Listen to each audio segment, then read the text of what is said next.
We've got another email. You're watching the mailbox. I'm Yusuf Estes. Here's one that's asking the question, can we celebrate birthdays? What about Christmas? What about Easter? And other celebrations? What about that? Well, first of all, in Islam we know that everything regarding worship of Allah is dictated by Allah and His Messenger, and we must not add to or take away from what's been said about that.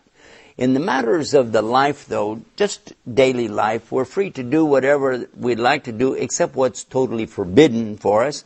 If something's forbidden, then we mustn't do it.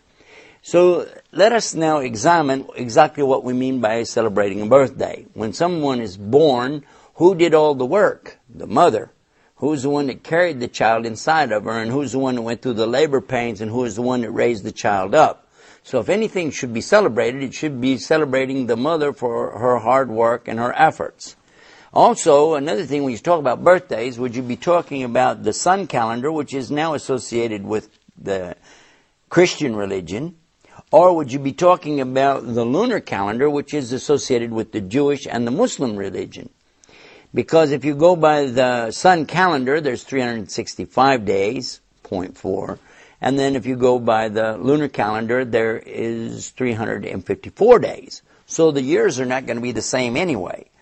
So if you said, well, it's just for fun, I want to have a cake and I want to put candles on it, well, now you got another problem. The candles on the cake actually are not coming from Christianity or Islam. They're coming from the Celtic religion, and this is the Druids, many, many centuries ago, and they used to worship fire and things like that, and this candle represents that. So we're starting to really infringe on the area here of worship, and this is why birthdays, Easter, Christmas, and all the rest of it is not something acceptable in Islam, because it implies a type of worship or celebration other than what's been approved by Islam. We do have two main Eids called Eidain, and that's Eid al-Adha and Eid al-Fitr. And if you understand how that works, we've got plenty of time to celebrate in there, have a good time. And as far as some of the other celebrations people are talking about here, I wish you would talk with your imams about this and find out the reason why. Okay, we've got another one in here. It's asking about plucking the hair from the face and the eyebrows.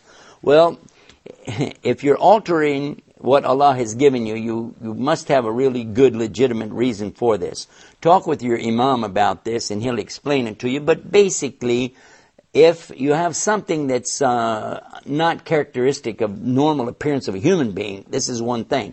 But if it's just to beautify yourself, to show off, to attract attention, that's absolutely haram, because you mustn't be doing that to attract the unwanted attention of these men and so on. Well, anyhow, that's it for the mailbox. Don't forget to visit our website, islamnewsroom.com, where you can type in keywords and get more of this. Till next time, peace. Assalamu alaikum wa rahmatullah.